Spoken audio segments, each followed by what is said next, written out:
सर्वप्रथम करुणा की अवतार श्रमणपति भगवान महावीर स्वामी की पावन पवित्र श्री चरणों में कोटि कोटि वंदन नमन। श्रमण संघी चतुर्थ पद ध्यान योगी आचार्य सम्राट डॉक्टर श्री शिव मुनि जी महाराज साहब एवं हम सभी की शंका का समाधान करने वाले आगम ज्ञाता आगम पुरुष उपाध्याय प्रवर परम पूज्य गुरुदेव श्री जितेंद्र मुनि जी महाराज साहब के पावन पवित्र श्री चरण कमलों में अनंत अनंत वंदन नमन। ऑनलाइन एजुकेशन के प्रणेता संघ सेतु उपाध्याय प्रवर परम पूज्य गुरुदेव श्री रविंद्र मुनि जी महाराज के चरणों में कोटि कोटि वंदन नमन एवं सुख साता पूछती हूँ। आगम वाचना में पधारे सभी गुरु भगवंतों को एवं पूज्य सभी महासतियों जी के चरणों में कोटि कोटि वंदन नमन। आज ज्ञानदाता आगम प्रदाता मम आराध्य पूज्य गुरुदेव श्री जी की प्रत्यक्ष वंदना का लाभ ले रहे हैं घोर तपस्विनी साध्वी श्री चेतना जी महाराज साहब, उग्र तपस्विनी साध्वी श्री चंदना जी बिल्लो जी महाराज साहब आदि ठान।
हाँ जी, साथ है सबको। यह आगम वाचन निरंतर व निर्बाध गति से चलती रहे, इस हेतु सभी तपस्वी अपना अपना सहयोग दे रहे हैं। आज की तपस्या उपाध्याय प्रवर अनियोग प्रवर्तक पूज्य श्री कन्हैया लाल जी महाराज कमल के शिष्य तपोकेशरी श्री संजय मुनि जी महाराज उपवास, डॉक्टर श्री प्रतिभा श्री जी महाराज की शिष्या साध्वी श्री श्रद्धा श्री जी उपवास, श्री जी महाराज साध्वी अनुज्ञा श्री जी महाराज उपवास, साध्वी श्री प्रणति श्री जी महाराज साहब उपवास, नेपाल गौरव डॉक्टर पूजा ज्योति जी महाराज साहब की सुशिष्या साध्वी पूनम जी महाराज साहब उपवास, श्रमणी सूर्या उत्तर भारतीय पर्वतनी डॉक्टर श्री सरिता जी महाराज साहब की सुशिष्या घोर तपस्विनी डॉक्टर साध्वी श्री शुभा पिंकी जी महाराज साहब उपवास, साधना के शिखर पुरुष पूज्य श्री पुष्कर मुनि जी महाराज साहब की सुशिष्या साध्वी श्री प्रिय दर्शना जी महाराज साहब की शिष्या डॉक्टर साध्वी श्री विचक्षणा श्री जी महाराज साहब एवं श्री मोक्षदा जी महाराज साहब उपवास, श्रमणी गौरव प्रज्ञा ज्योति डॉक्टर साध्वी श्री शिवाजी महाराज साहब की सुशिष्या डॉक्टर साध्वी श्री शैली जी महाराज साहब व सुचिता जी महाराज साहब उपवास, वाचनाचार्य डॉक्टर श्री विशाल मुनि जी महाराज साहब की सुशिष्य श्री विराग मुनि जी महाराज साहब उपवास। हम सभी तपस्वियों के तप की अनुमोदना करते हैं और सुख साता पूछते हैं। अब हम पूज्य गुरुदेव श्री जी से करवद प्रार्थना करते हैं कि आप अपनी अमृतमय वाणी से हमें कृतार्थ करें। पधारे गुरुदेव, मथेन वंदा।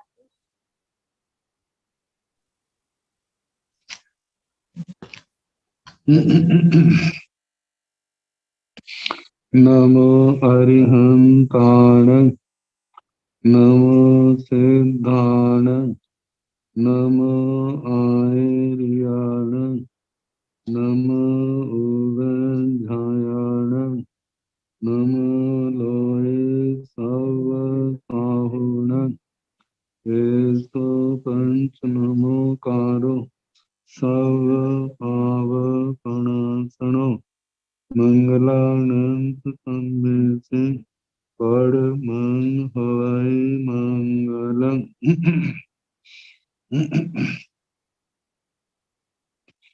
जिन शासन जिन वाणी सदा जयवंत हो, श्रमण सन सदा अविचल मंगल हो। मुक्ति को प्राप्त श्रमण भगवान महावीर स्वामी, उनकी परम पावन कल्याणी भागवती वाणी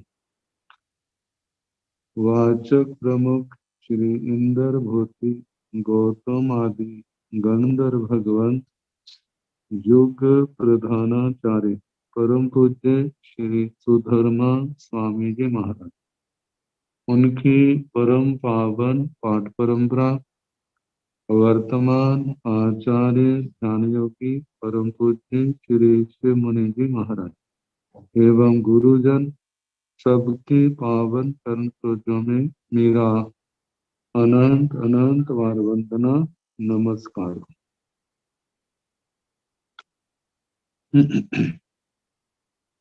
आगम परिषद में विराजमान वरिष्ठ मुनिराज, अन्य मुनिवृंद, परमादरणीय भगवती स्वरूपा महासाध्य जी, श्री सूत्र कीर्तन सूत्र की वाचना प्रारंभ है।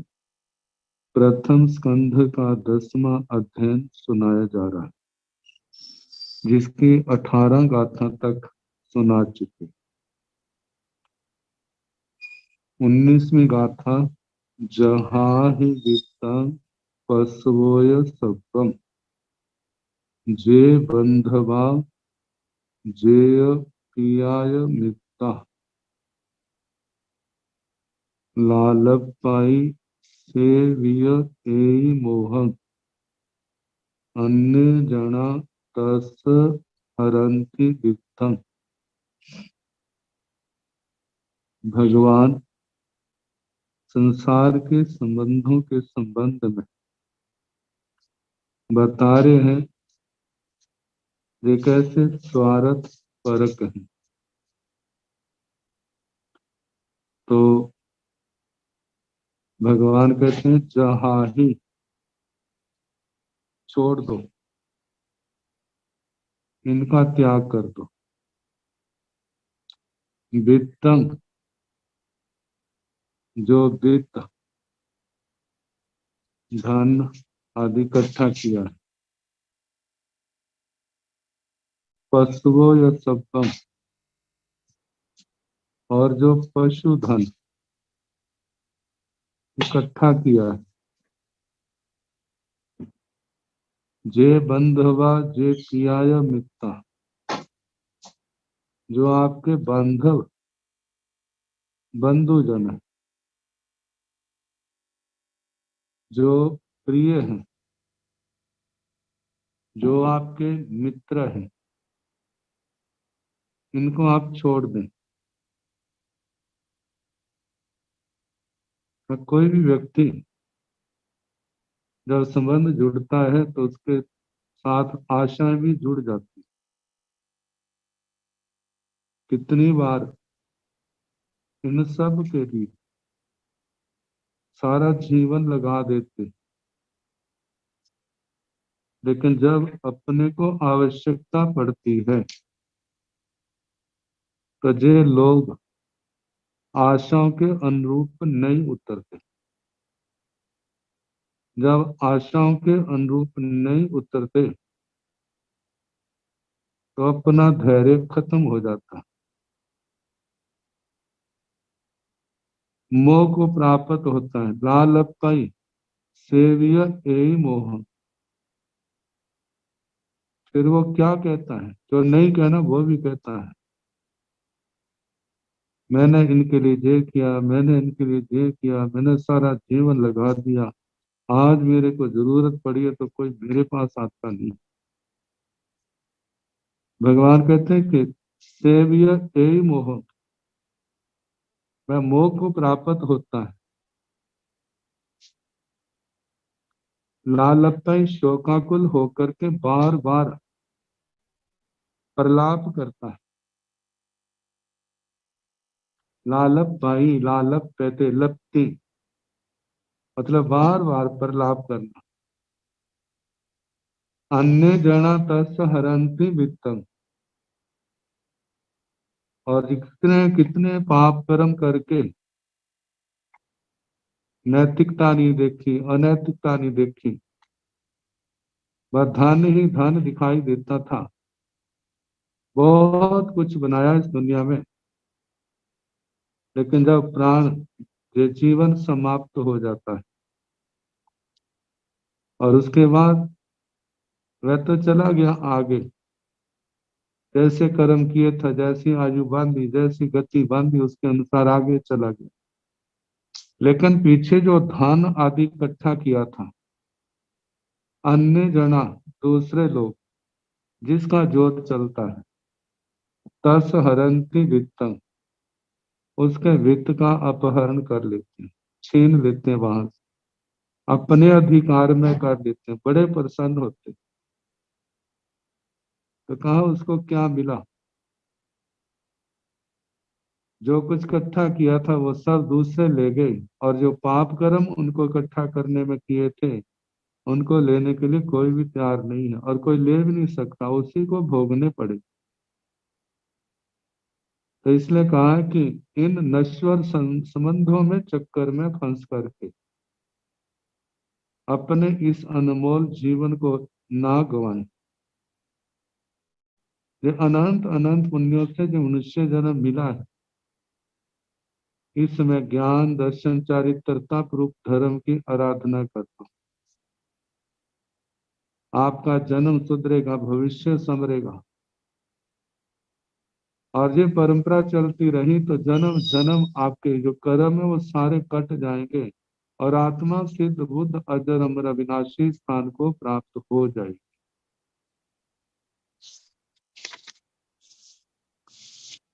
आगे बताया है, सिंहं जहा खुड मिगा चरंता, दूरे चरंती परिसंकमाण, एवं तुमेहाभि समीख धम्मं, दूरेण पावम परिवज एचा। दृष्टांत के द्वारा समझारे। सिंह जहां खुड मिगा चरंता, जंगल में, जहाँ खुले में, खुड मिगा, छोटे छोटे हिरण, छोटे छोटे मृग, मृगों के बच्चे, चरंता, वन आदि में विचरण करते हुए, दूरे चरंती परिसंकमाण, दूर स्थानों पर अपना घास आदि चरते हैं। किस बात की शंका? सिंह, कोई शेर ना आ जाए, हिंसक जानवर ना आ जाए। बड़े तो भाग जाते हैं, छोटों के से भागा भी नहीं जाता, डर के मारे शरीर जवाब दे देता है, और वो उठा के ले जाते हैं, खा जाते हैं। कहा जैसे वो शेर से की शंका से दूर दूर स्थानों पर, जहां शेर की संभावना है, उन स्थानों से दूर ही रहते। एवं तुम्हें समीक धम्म, एवं इस प्रकार तो मेहाबी, मेधावान, बुद्धिमान, समझदार, समीक धम्म, धर्म की रक्षा का विचार करके, धर्म के महत्व को समझता हुआ, दूरेण पावम परिवज्य, पाप को दूर से ही परिवज्य एजा, छोड़ देवे। कहा कि पाप, जब कभी ऐसा प्रसंग हो, उस स्थान को, उस व्यक्ति को, उस प्रसंग को दूर से ही छोड़ दे। जब अपने को एहसास है ऐसी परिस्थितियां आई तो मैं अपने आप को बचा नहीं सकूंगा, तो कहा उस उन परिस्थितियों में ना जाए, उस स्थान पर ना जाए, उन प्रसंगों से अपने आप को बचे, ताकि पाप का आचरण हो। पाप का आचरण आसान है, लेकिन उसका परिणाम आसान नहीं है, परिणाम अत्यंत भयानक है। तो कहा जैसे वो मृग, छोटे छोटे मृग, उन स्थानों की जहाँ हिंसक जानवर है, आशंका से दूर विचरते हैं। ऐसे ही बुद्धिमान साधु साध्वी जिन्होंने धर्म के स्वरूप को, गौरव को समझा है, जहाँ पाप का प्रसंग हो तो उस स्थान को दूर से ही छोड़ करके बिस्तरे। संबुज माणे पुनरे मतिमं पावाऊ अपान निवत्त इच्छा हिंसा पसूयाई दुहाई मत्ता वेरानुबंधीनी महभयानी।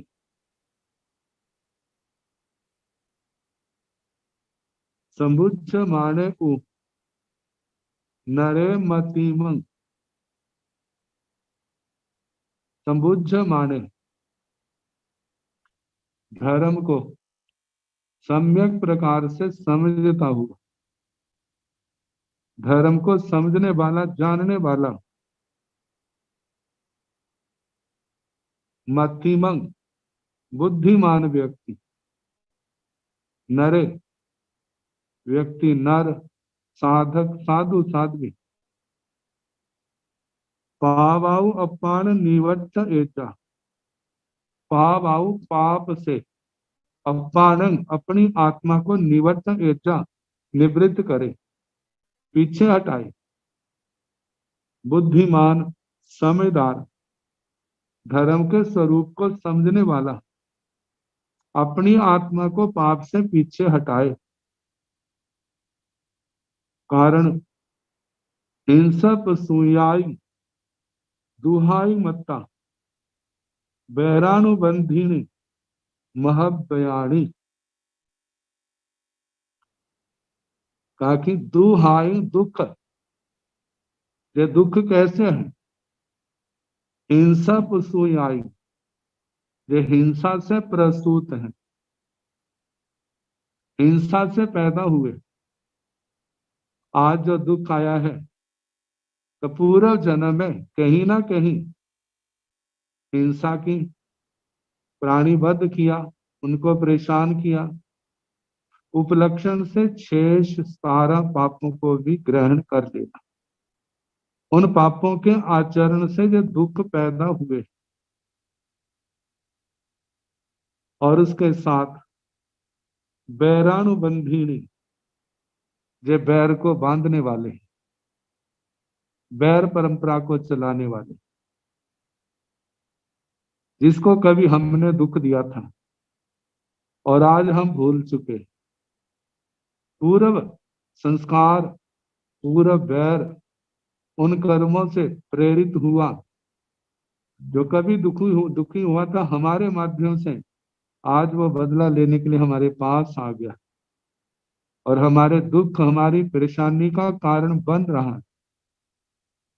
पूर्व का हमें याद नहीं, वर्तमान को देख करके हम उस निमित्त को पूर्ण दोष दे रहे, इसने मेरे को दुख दिया है।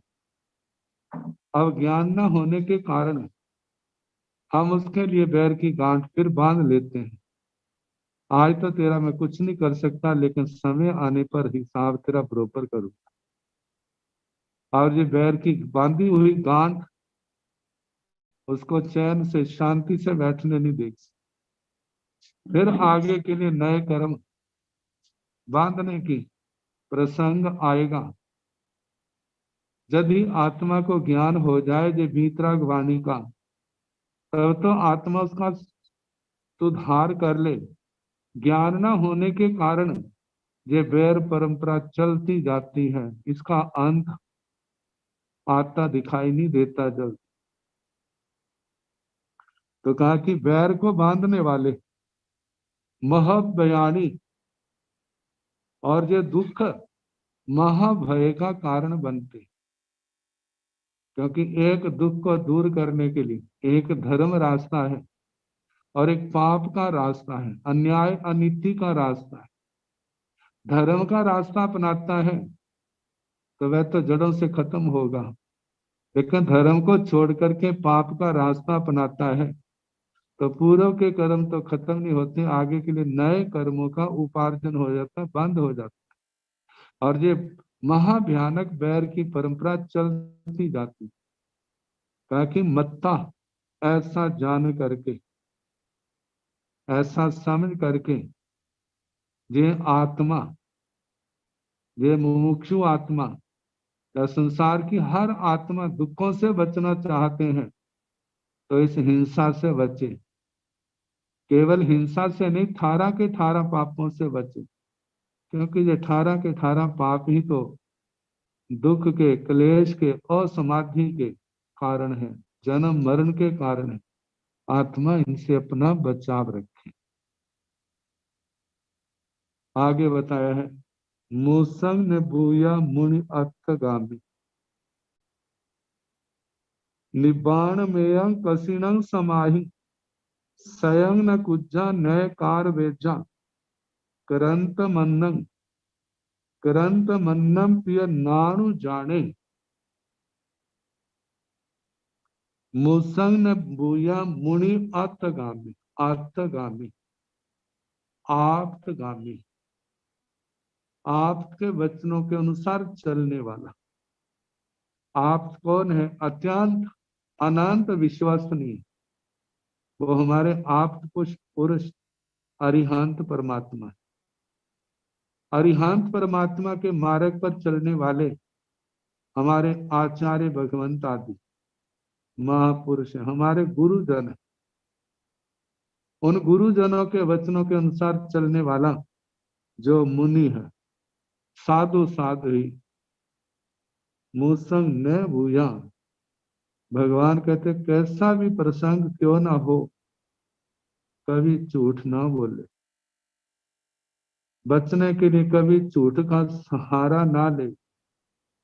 यदि गलत हुआ है उसको स्वीकार करे, ताकि दूसरे कहें उससे पहले स्वयं स्वीकार करे और उसकी सजा, उसका प्रायश्चित स्वयं स्वीकार करे, ताकि दोबारा ऐसी भूल ना हो। उस भूल को झूठ के द्वारा छिपाने का प्रयास ना करे। क्या झूठ बोल करके हम दूसरे को तो धोखा दे सकते हैं, लेकिन अपनी आत्मा को धोखा कैसे दें? कहा कि हम दूसरे को झूठ बोल के दूसरे को धोखा नहीं दे रहे, अपनी आत्मा को धोखा दे रहे। आत्मा का विश्वास खत्म हो जाएगा। एक तो पाप किया, दूसरा पाप का झूठ बोल के दूसरा पाप कर दिया। कैसे कैसे इस आत्मा का छुटकारा होगा? आत्मा ने धर्ममय जीवन स्वीकार किया है पाप कर्मों से छूटने के लिए, मुक्त होने के लिए। यदि आत्मा ये धर्म शास्त्र सुन करके भी झूठ बोलता है तो सुनने वाला भी सोचता है कि इनका धर्म कैसा है। जो झूठ बोलने की प्रेरणा दे रहा है उसको ये नहीं पता जो धर्म का दोष नहीं, धर्म शास्त्र का दोष नहीं, जो व्यक्ति का दोष है। कहा कि झूठ बोलने वाला जहां अपने गौरव को खोता है वहां पर धर्म के गौरव पर भी प्रश्न चिन्ह लगाता है, अपने गुरुओं के जीवन पर भी प्रश्न चिन्ह लगाता है। और ऐसा व्यक्ति आने वाले समय में दुर्लभ बुद्धि बनता है, उसको कोई अपने चरणों में शरण नहीं देगा। तो इसलिए भगवान कहते हैं कभी झूठ नहीं बोलना। निब्बाण में कसिणं समाधि, कहा जे निर्वाण पूर्ण समाधि, पूर्ण शांति। निर्वाण जहां पर मोक्ष है, कर्मों की आग बुझ जाती है। किसी कर्म का उदय नहीं, जब है नहीं तो उदय कहां से होगा? और कहा कसिणं समाधि, सारी की सारी समाधि किसके ऊपर स्थित है? इस यथार्थ सत्य के ऊपर आधारित। यदि हमारे जीवन में सत्य है तो समाधि भी आएगी, उसको कोई रोक नहीं सकता। यदि हमारे जीवन में सत्य नहीं है, कितना कोई प्रयास क्यों ना कर ले, जीवन में समाधि आने वाली नहीं है। समाधि का और सत्य का आपस में प्रगाढ़ संबंध। प्रश्न व्याकरण सूत्र में कहा तंग सच्चंग भगवं, जो पूर्ण रूप से निर्दोष वचन सत्य है वही साक्षात भगवान का रूप है। और आत्मा को महात्मा परमात्मा तक पहुंचाने वाली है, जो सत्य वाणी, जो यथार्थ, जो सत्य महाव्रत।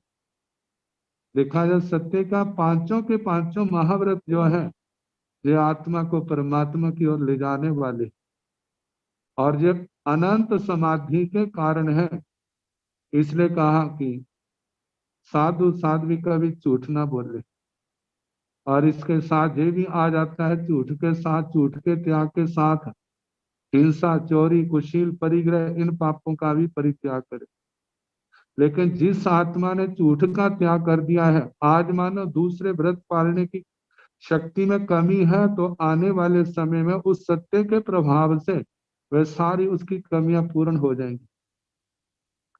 वह 18 के 18 पापों को पूर्ण रूप से छोड़ने में समर्थ हो जाएगा। संपूर्ण साधु के चरित्र जो महाभार के रूप में, उसको भी उठाने में समर्थ हो जाएगा। कौन होगा? जिसने अपने जीवन में सत्य को पूर्ण स्थान दिया है, अपनी आत्मा को सत्य के प्रति समर्पित कर दिया। ये सारा सत्य का प्रभाव है। कहा कि ये सारी कसिणं समाहि, ये कृष्ण समाधि, संपूर्ण समाधि है, किसमें छिपी हुई है? इस सत्य के अंदर छिपी हुई। स्वयं न कुज्जा न कार वेजा करन तमन्नम क्यों नानु जाने। स्वयं न कुज्जा, साधु साध्वी स्वयं भी झूठ ना बोले। नय कार वेजा, और ना दूसरे से बुलाए। मतलब स्वयं न कुज्जा, स्वयं मृषा भाषण ना करे, झूठ वचन ना बोले, मृषा भाषण दूसरे से ना करवाए। करंत मन्नम पिय, जो दूसरा मृषा भाषण कर रहा है, झूठ बोल रहा है, उसको नानु जाने, उसको अनुमति ना दे, उसकी अनुमोदना ना करे। 3 करण 3 योग से सत्य महाव्रत को अपने जीवन में अपनाए। कहा जो सत्य महाव्रत पाला हुआ, इस आत्मा को संसार की दलदल से सदा निकाल देगा। कहा जाता है जो सत्य ऐसा है जो अपने साथ हजारों गुणों को साथ लेकर के आता है। लेकिन सत्य पाला होगा तब होगा, यदि कदम कदम पर झूठ बोलते हैं तो कैसे होगा? तो इसलिए कहा जा रहा है कि साधु साध्वी को सदा इस बात का ध्यान रखना।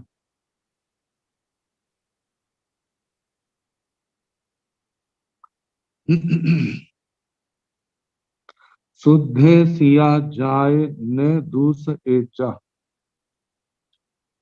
अमुच्छिए नय अज्जोब बन्ने,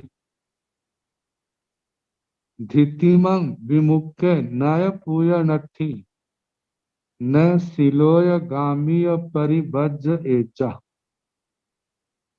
शुद्धे सिया जाय न दूस एचा, का सिया शुद्धे जाए, शुद्धे जाए शुद्ध, मतलब साधु का आहार पानी उद्गम आदि दोषों से शुद्ध है। लेकिन न दूस एजा, उस भिक्षावृत्ति के अंदर प्राप्त वो भोजन, वह रूखा भी हो सकता है, सरस भी हो सकता है। रूखे के प्रति द्वेष ना रखे, कैसे खाऊंगा? और जो सरस है उसके प्रति राग ना रखें, आज तो भोजन करते मजा आ जाएगा। कहा इस राग द्वेष से उस शुद्ध भोजन को न दूसरे या दूषित ना करे। 42 दोष टाल करके भिक्षा लाए, लेकिन 5 मांडले के दोषों से उसको दूषित कर दिया। साधु को निर्मल चारित्र का पालन करना, इस बात का ध्यान रखें। उस निर्दोष भोजन को अनुमोदना के द्वारा, पाप की अनुमोदना के द्वारा, द्वेष घृणा के द्वारा उसको दूषित ना करे।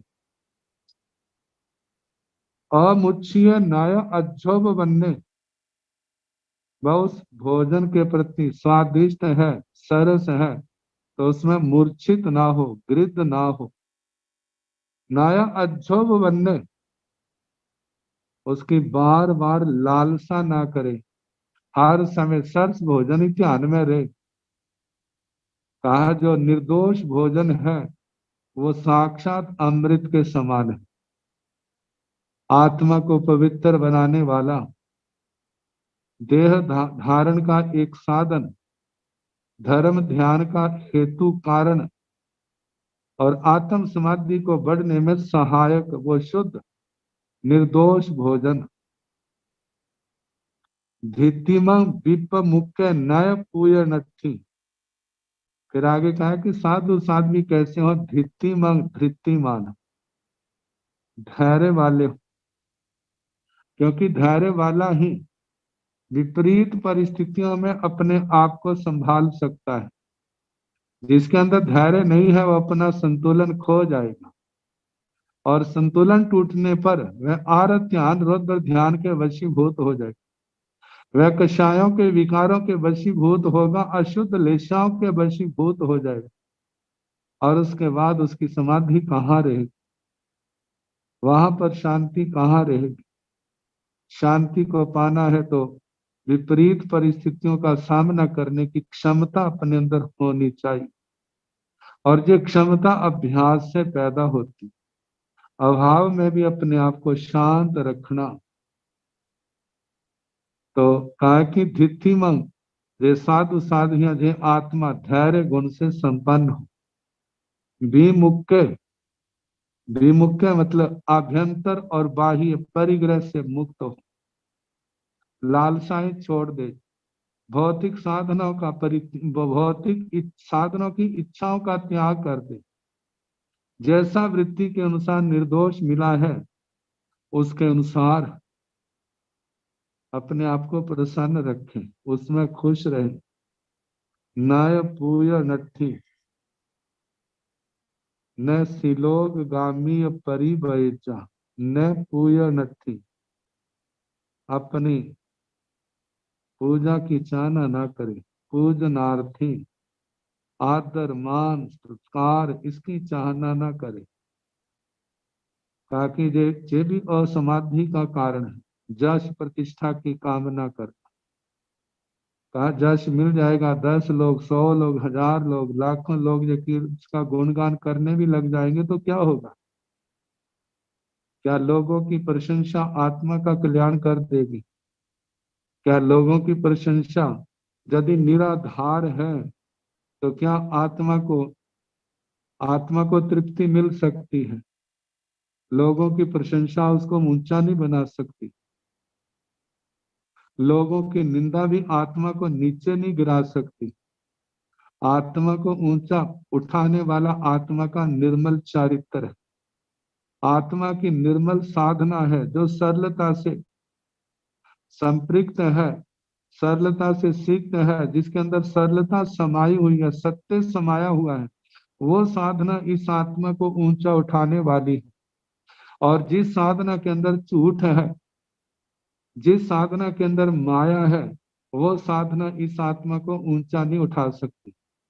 वो साधना आत्मा को पवित्र नहीं कर सकती, वह परमात्मा के स्थान पर पहुंचा नहीं सकती, वह समाधि का कारण नहीं बन सकती।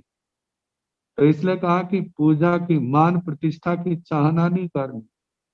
चाहना तो ये होनी चाहिए मेरा चारित्र निर्मल हो, मेरा ज्ञान दर्शन चारित्र तप ये निर्मल हो, क्योंकि जाति कुल आदि आत्मा की रक्षा नहीं करते। आत्मा का निर्मल चारित्र आत्मा की रक्षा करता है। इसलिए इसका ध्यान हो। बाहर की पूजा प्रतिष्ठा की चाहना उसमें नहीं, उसकी ऐषणा उसकी चाहना नहीं करनी। न सिलोयगामी, सिलोयगामी कीर्ति की कामना, मेरा नाम हो, मेरा यश हो, लोग मेरी प्रशंसा करें, मैं चला जाऊं फिर भी लोग मेरी प्रशंसा करते रहे। कहा ऐसी चाहना नहीं कर। कहा तुम अच्छे हो, जिसको जरूरत होगी वो आपकी प्रशंसा करेगा, जिसको नहीं जरूरत है यदि वह नहीं प्रशंसा करेगा, आप प्रशंसा की चाहना करते हैं तो आपके कषाय ऊपर आ जाए, क्रोध आएगा, अभिमान आएगा, अशुद्ध लेशाएं आ जाएंगी। तो कहा इन सब से बचना है तो प्रशंसा की जश प्रतिष्ठा की चाहना ही ना करे। तो इस प्रकार निष्प्रिय होकर के परिवैजा इस मोक्ष मार्ग पर विचरे, इस मोक्ष मार्ग पर चले, संयम का शुद्ध रूप से पालन करे, इसी में आत्मा की सफलता, इस जीवन की सफलता है।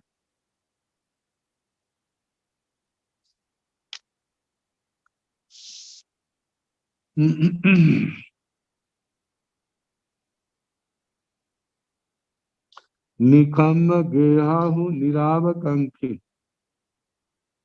कायं व्युसेद निजान चिन्ह नो जीव्यं नो मरणाभिकंखी चरेज भिक्षु बलिया विमुख तीवेमी।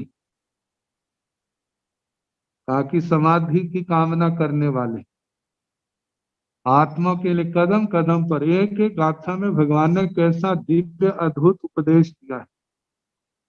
कहा इसको समझने की जरूरत है, आचरण करने की जरूरत है। निखम्ब गेहाहु निरावकांक्षी, निखम्ब गेहाहु घर से निकल कर, घर छोड़ दिया, दीक्षा ले ली। कहा कि घर से निकलने में इतना जोर नहीं लगता,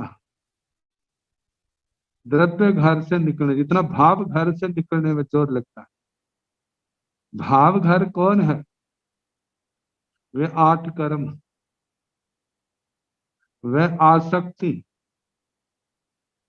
वह पापों का आचरण, इनसे निकलना, इनसे निकलने का नाम ही प्रव्रज्या है। प्रकर्षण ब्रजनम गमनम इति प्रव्रज्या का भाव प्रव्रज्या यही है कि इन दोषों से हम बाहर निकले, 18 पापों से बाहर निकले। का निकम्म गेहा, घर से निकल करके निरावकंकी, किसी प्रकार की चाहना ना करे, भौतिक चाहना। कोई बहुत जो पास में पदार्थ है उनको छोड़ दिया, ताकि ये छोड़ना इसलिए नहीं है ताकि हमारे को इससे ज्यादा मिले। जैसे लोगों में जहां पर दान की जरूरत होती, कहते हैं भाई तुम 1 लाख दोगे तुम्हें 10 लाख मिलेगा, 10 लाख दोगे आपको करोड़ मिलेगा। का वो दान किस लिए दिया जा रहा है? ताकि हमारे को ज्यादा मिले। का जहां पर जो हमने त्याग किया, जे जो छोड़ना है, ये हमें ज्यादा करके मिले, ऐसी कामना नहीं करनी।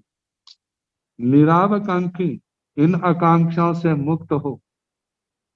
जहां पर श्री नमी राज ऋषि का नमी पवज्जा का जो अंतिम प्रश्न है,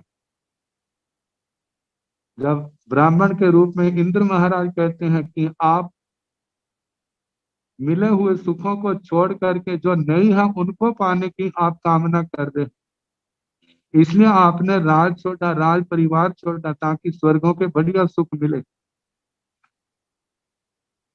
और उसने तो इंद्र महाराज, ब्राह्मण के रूप में इंद्र महाराज ने तो उसके सम्यक्तों की परीक्षा करने के लिए जो प्रश्न उनके सामने रखा कि परलोक तो है ही नहीं, तो नमी राज ऋषि ने कैसा उत्तर दिया था, मेरे को इनकी कोई चाहना नहीं, मैंने इनको इसलिए छोड़ा है, जैसे पैर में कांटा लग जाए तो कांटे को निकालते हैं, कांटा निकल जाएगा तो आत्मा को समाधि होगी। सल्लंग कामा विसंग कामा कामा आसी विशोभमा कामे पत्थे माना अकामा जंती दो गई। कहा मैंने इसलिए इनको छोड़ना है जो शल्य के समान है, जो विष के समान है, जो आश्चर्य भी विष के समान है। जो लोग इनकी कामना करते हैं, जिनको जो काम भोग मिले हैं या नहीं मिले हैं, जिनको मिले हैं उनकी कामनाएं पूर्ण नहीं होती, जिनको नहीं मिले हैं, नहीं मिलने के कारण से अतृप्त है, अकाम है, तो क्या होता है, आरत रौद्र ध्यान के कारण से जंती दो गई वो दुर्गति को जाते हैं। मैंने इसलिए इनका त्याग किया है, मुझे इनकी कोई आवश्यकता नहीं है, ना इनकी आवश्यकता है, ना परलोक में मिलने वाले सुखों की आवश्यकता है, उन भौतिक सुखों की कामना है। क्योंकि मुझे पता है ये सारे काम भोग किसका, कषायों का कारण बनते हैं। और कषाय जो है, अहे बयाई कोहे न माने न अहमा गई माया गई पड़ी घाव दो हाव दू हो भय। क्रोध से अधम गति है, अधोलोक में जाता है, नरक में जाता है। मान से अधम गति होती है, माया से सदगति का नाश होता है। लोभ से इस लोक में भी परलोक में भी चारों ओर भय ही भय है। मैंने इन सब बातों को जान करके जो सारा जितना भी परिवार था मैंने सारा छोड़ दिया। मुझे इसके बदले किसी की चाहना नहीं। तो जहां पर भगवान फरमा रहे हैं, आप घर से निकले हो निरावकंकी कैसे वरना, समस्त प्रकार की भौतिक भावनाओं से चाहनाओं से आपने मुक्त होना। इसके बदले, इस त्याग के बदले हमें कोई संसार की वस्तु नहीं चाहिए, कोई संसार का लाभ नहीं चाहिए। कायम भी उससे नियान छिन्ने, कहा कायम भी उससे इस शरीर का भी व्युत्सर्ग करे। कहा जो शरीर भी छोड़ना है, जो केवल इसलिए धारण किया जा रहा है क्योंकि इसके माध्यम से सम्यक ज्ञान दर्शन चरित्र तप की आराधना होगी। इस आराधना के लिए इसका पोषण भी करना होगा, लेकिन इसके पोषण के लिए निर्दोष रास्ता निकालना, सदोष रास्ता नहीं निकालना। तो कहा इस शरीर के प्रति जो आसक्ति है उसका भी परित्याग कर दे। नियान छिन्ने, नियान छिन्ने, अपने तप के बदले, अपने व्रतों के बदले, अपनी साधना के बदले कोई संसार की कामना नहीं करता। जे मेरा तप, मेरा संयम, मेरी धर्म आराधना साधना, जो सारी की सारी किसके लिए, कर्मों की निर्जरा के लिए। मेरे कर्मों के बंधन टूटे और मैं इन कर्मों के बंधन से, जाल से सदा के लिए मुक्त हो जाऊं। इनके बदले संसार की कोई चाहना नहीं।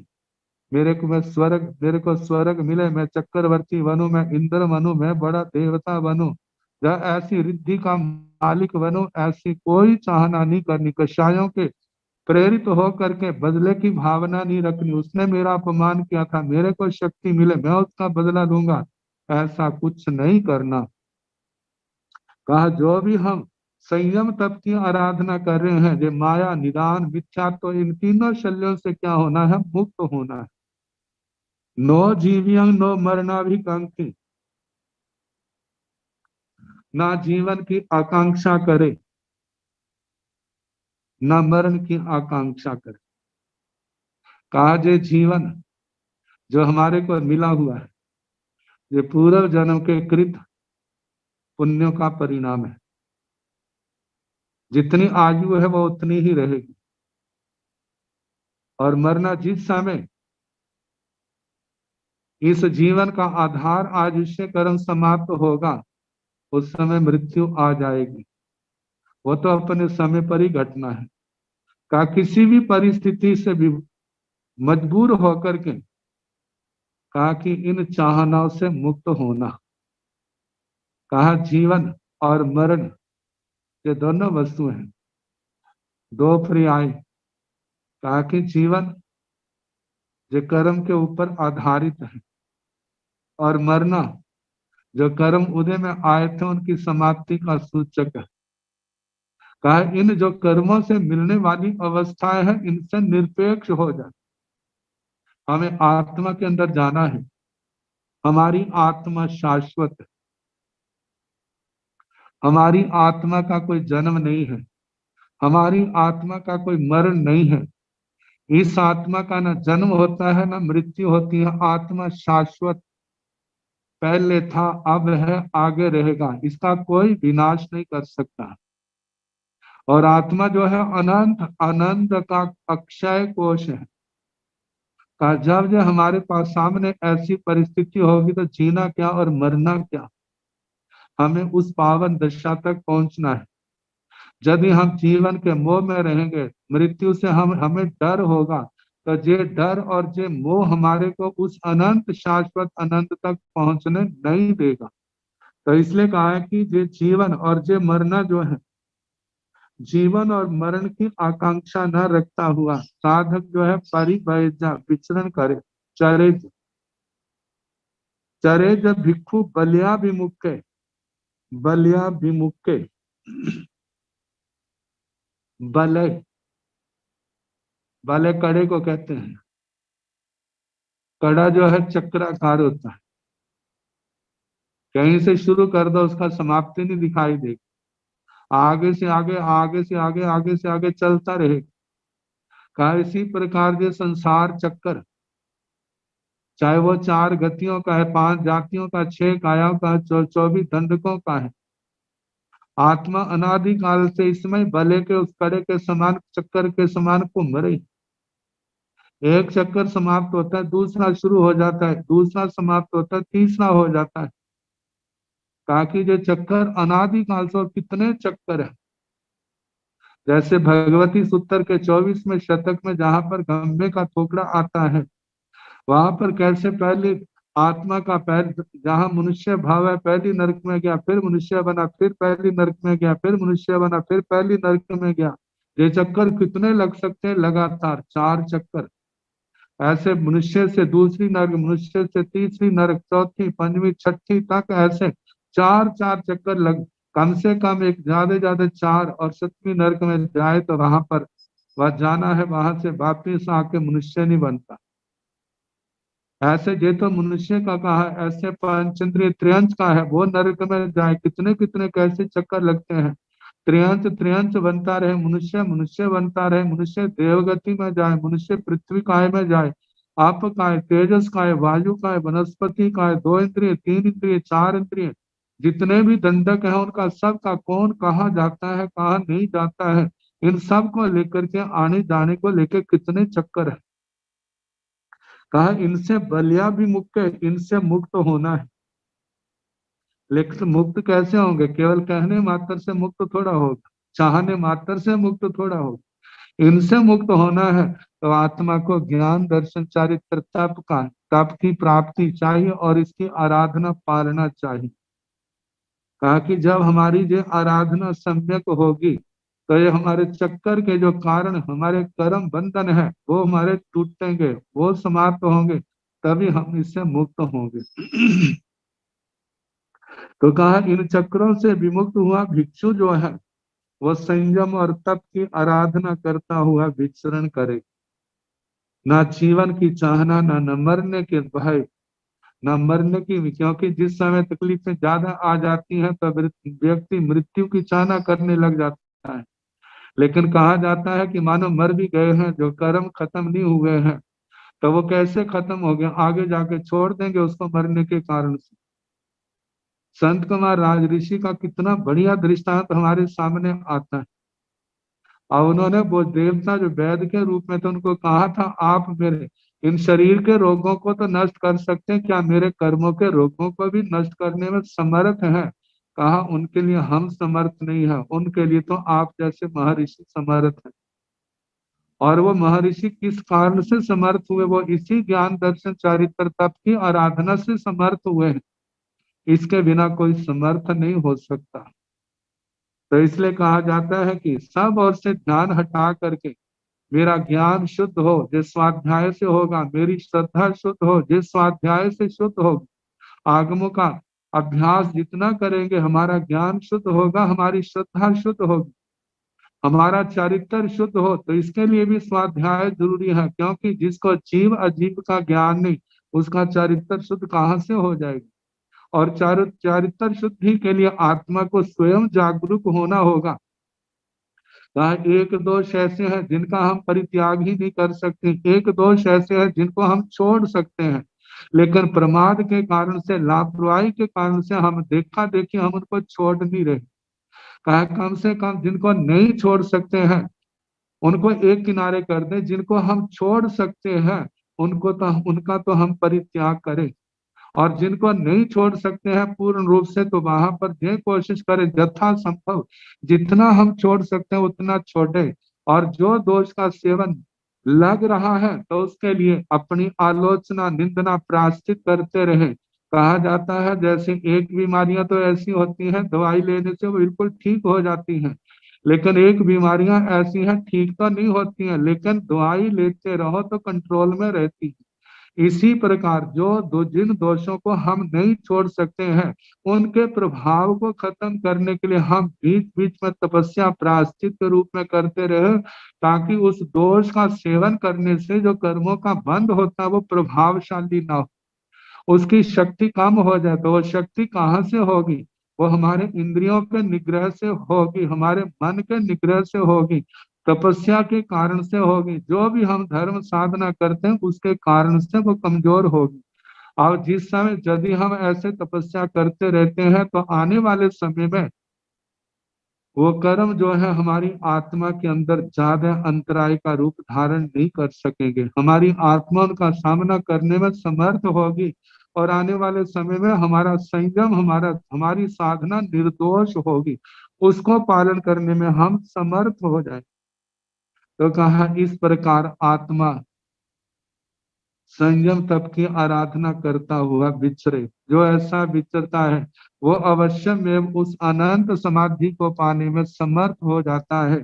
तीवेमी आचार्य श्री सुधर्मा स्वामी जी महाराज फरमाते हैं, इस अध्ययन का अर्थ जैसा मैंने भगवान से सुना वह मैंने आपको सुनाया, अपनी ओर से कुछ भी नहीं। तो इसके साथ 10वां अध्ययन समाप्त हुआ। अब 11वां अध्ययन जिसका नाम है मार्ग।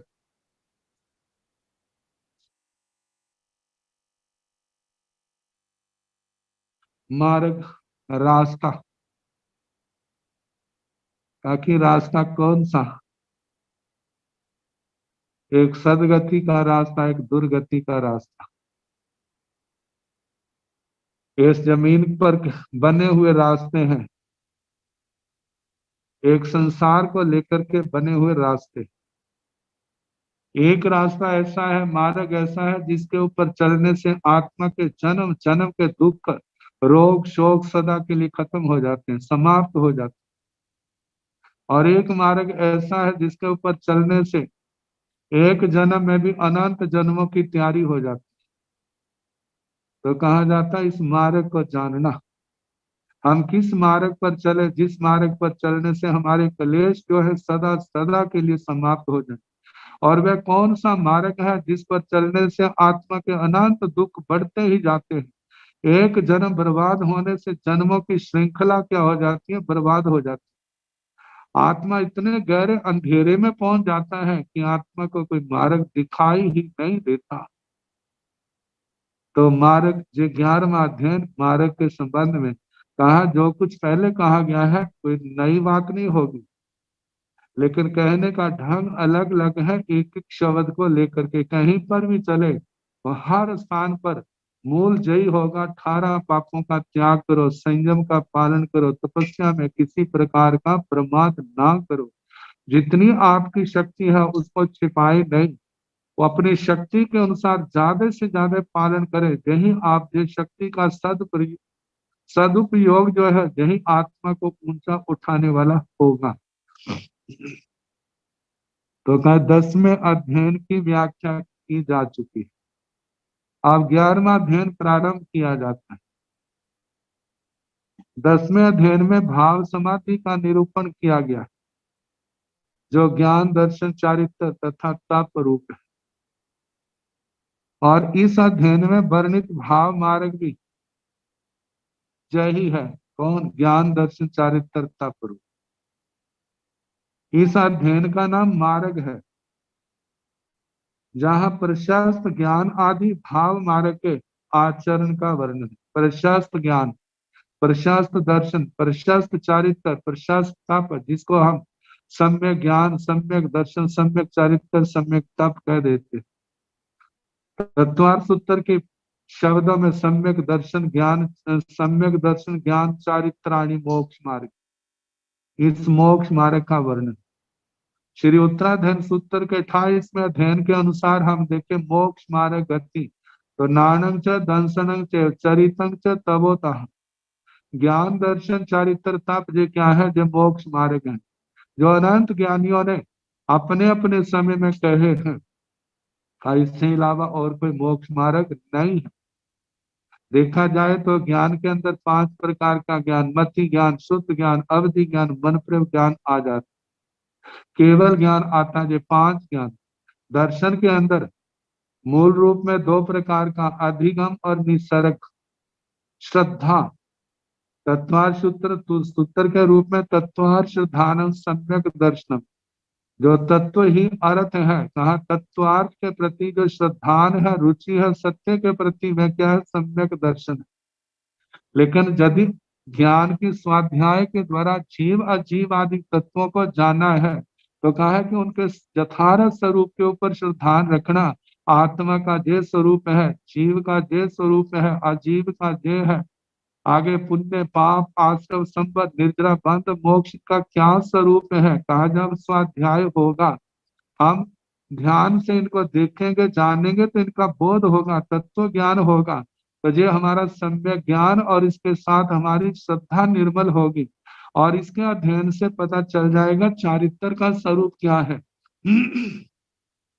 चारित्र का स्वरूप जो है पाप से निवृत्ति। जब पाप से निवृत्ति कैसे होगी, वह संयम का पालन करने से होगी, वह आश्रम द्वारों का निरोध करने से होगी, तब आत्मा के अंदर संबर होगा। और जो बंदे कर्म है वो टूटेंगे कैसे, वो निर्जरा के द्वारा। तो निर्जरा कैसे होती है, कहा वो अनशन अनोत्री आदि 12 प्रकार के तप से होती है। आत्मा का और कर्मों का बंध कैसे होता है, कैसे आपस में जुड़ना होता है, तो प्रकृतिवंद स्थितिवंद अनुभागवंद प्रदेशवंद के माध्यम से सारा बताया गया है। और उसके आगे आत्मा का मोक्ष कैसे होगा, जब आत्म कर्मों से पूर्ण आत्मा की मुक्ति होगी तब आत्मा का मोक्ष होगा। तो कहा कि ज्ञान दर्शन चारित्र और चारित्र और तप ये चार रूप क्या है, मोक्ष मार्ग। ये मोक्ष मार्ग है और इनसे विपरीत थारा पापों का काम भोगों का ये रास्ता जो है ये क्या है, संसार मार्ग। तो इसके संबंध में जो जो वर्णन आएगा कल जैसे समय होगा कराने का प्रयास किया जाएगा। नमो अरिहंताण नमो सिद्धाण नमो आयरियाण नमो ओवध्यायाण नमो लोए सब साहुण ऐसो पंच नमो पारो सव पाव प्रणासनो मंगलानंत संवेदिं पड़मंग हवाई मंगलम श्री चतारि मंगलम अरिहंता मंगलम सिद्धा मंगलम साहु मंगलम केवली मुनतो धम्मो मंगलम चतारि लोकोत्तम अरिहंता लोकोत्तम सिद्धा लोकोत्तम साहु लोकोत्तम केवली मुनतो धम्मो लोकोत्तम चतारि शरणं प्रवज्जामि अरिहन्ते शरणं प्रवज्जामि सिद्धे शरणं प्रवज्जामि साहु शरणं प्रवज्जामि केवली गुणोत्तम धम्मं शरणं प्रवज्जामि। चार शरण सुख करने दुख करने मंगल करने और शरणा नहीं कोई, जो भव प्राणी आचर्य अक्षय सबको यथा